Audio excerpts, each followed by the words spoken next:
How's it going, guys? My name's Kev. I'm going to be one of the head judges at the HYROX Sim, hosted by FLYEfit in Swords Celtic. What we're going to do today is we're going to bring you through a walkthrough of basically everything that we're going to be doing on the day, what our judges and coaches are going to be looking for, and what you're going to be met at each workout and each station. Your first station is going to be the ski erg, where you're going to ski 1,000 meters on that ski erg. Athletes will be allowed to move the dampener as much as they want inside that 1,000 meters. Once that 1,000 meters is completed on the screen, athletes will then stop skiing and they will put up their hand. Once they put up their hand, the judge will come over, confirm that they have reached 1,000 meters, and athletes will be allowed to move on to their next 1,000 meter run. Athletes during the doubles event will be told to stand behind one another, not off to the left or to the right of their piece of equipment. During this changeover, athletes will have to return their handles back to the starting point, step off where athlete 2 can come on, take their handles and then begin the ski. During the ski, athletes will not be allowed to pass the handles from one athlete to another. They must be reset to the starting position. Workout number 2 is going to be a 50 meter on a sled push. Athletes will come to the sled that will start behind the white line. Once they're ready to go, athletes will push their sled past the white line up 12.5 meters 4 times. Athletes must push the entire sled past the white line before they are allowed to go to the other side and push back in the opposite direction. Athletes competing in the doubles will be allowed to swap at any point during their 50 meters. Athletes must be behind each other while pushing the sleds. Athletes will not be allowed to walk beside the sled or in front of the sled. In doing so, athletes will be given a 15-second time penalty added to their total time. Workout number 3 is going to be 50 meters of a sled pull. When athletes come to the station, they will be met with 2 white lines they must remain inside at all times. Athletes will then begin to pull the sled up past that point of those lines. Athletes must remain inside the white line at all times.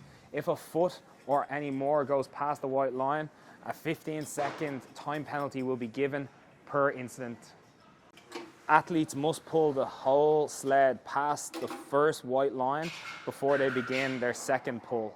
During the doubles, athlete 1 is only allowed inside the box while athlete 2 must remain outside the box. No assistance may be given. At any stage during the 50-meter sled pull, athletes are allowed to swap place. The rope must be dropped onto the ground. Athlete 2 must come into the box while athlete 1 must step out of the box before the pull begins. Workout number 4 is going to be 80 meters of a burpee broad jump. Athletes will start behind the line, complete a burpee and then jump forward. Athletes will be allowed to jump back and jump forward with 2 feet. When athletes are completing the burpee, athletes' chest must come down, touch the ground. As they step back up, athletes' foot must be parallel. Staggered stance, athletes will be told to repeat the burpee. When athletes are beginning their burpees, hands must be within 30 centimeters of the tops of their shoes. If athletes go above the 30 centimeter mark, a judge will ask the athlete to repeat the burpee on the spot. When athletes come to the finish line, athletes must clear the line entirely with their shoes. If the athlete lands on the white line, a judge will ask you to repeat your burpee. If the athlete does not repeat the burpee, a 3-minute time penalty will be added onto your time. Workout number 5 is our rower. Athletes will complete 1,000 meters on the rower. When athletes are met with the rower, they will come in, strap their feet in first, grab the handle, and then begin their 1,000 meters. Athletes are not allowed to grab the handle first, they must strap in their feet. If you're grabbing the handle first, a time penalty of 15 seconds will be added onto your time. Once athletes have completed 1,000 meters on the rower, they will return the handle to the starting position and put up their hand for a judge. Athletes in the doubles section will be told that athlete 2 must stand behind the rower while athlete 1 is rowing their 1,000 meters. When they want to swap places, athletes must return the handle to the starting position, step off. Once athlete 1 is fully cleared of the rower, athlete 2 may step on, feet go in first, and then grab the handles and continue the 1,000 meter row. When athletes go to swap places on the rower, athlete 1 is not allowed to pass the rower handle to another athlete. If this happens, a time penalty of 15 seconds will be added on to their total time. Athletes are also not allowed to help or assist in any way with the foot straps. Workout number 6 will be the farmer's carries. Athletes will complete 200 meters of a farmer's carries. When they come into the station, there will be a designated area for their kettlebells. They will take them and walk on into the course. There will be 2 weights displayed for this workout. Females will lift 16 kg, males will lift 24 kg. If the athlete picks up the wrong weights and continues to do a lap, they will be asked to repeat the 200 meters with the correct weight. Once athletes complete the 200 meter farmer carry, they will be expected to put the kettlebells back into the designated area. If the athlete returns and does not put the weights back into the proper place or with proper etiquette, they will be asked to return to the area. A 3-minute time penalty will be added onto their time if they don't return. For doubles, when athletes are swapping over the kettlebells, athletes must place the kettlebells down, and then athlete 2 may pick up the kettlebell and continue on the 200 meters. Athletes will not be allowed to hand the kettlebells to one another. A time penalty of 15 seconds will be given per infringement. Workout number 7 is going to be 100 meters of sandbag walk and lunges. Athletes will start off behind the white line and then they will lunge forward. If athletes start with their toes or any part of their shoe on the white line, a judge will ask them to return to the start and begin again. Athletes' knees must touch the ground as they complete their lunge. If an athlete's knee does not touch the ground as they go for their lunge, a 15-second penalty will be given per infringement. Athletes must lock out both hips and knees to complete each lunge. The rep will not be complete if an athlete does not lock out knees or hips. Athletes must complete the lunges in an alternating fashion. Athletes must not complete the lunge on the same leg.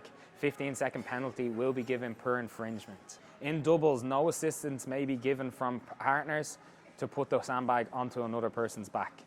Athletes are allowed to pass the sandbag over at any stage. The sandbag must not touch the ground and be picked up by another athlete. When athletes are passing the sandbag must be taken off partner 1's shoulders and given to the next. Our final station will be workout number 8, 100 wall balls. Athletes will meet the wall ball rig where they will complete their 100 wall balls. Females will hit the lower target of 9 foot, while males will hit the higher target of 10 foot. Females will use a 4 kilo wall ball and males will use a 6 kilo wall ball. Athletes must start off each rep in a locked out position.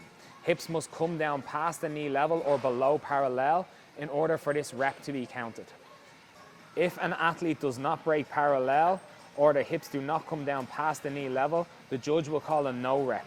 This means that the rep will not be counted towards the 100 and the athlete will have to repeat that rep.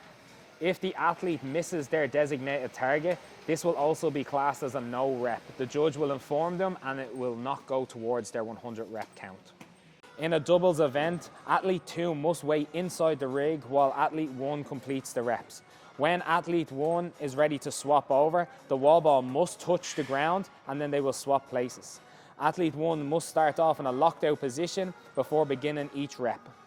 Once the doubles have reached their 100 wall balls, athlete 2 must come out from inside of the rig and they must run around the rig and up past the finish line. In a doubles event, athletes will not be permitted to pass the ball from one to another when changing over.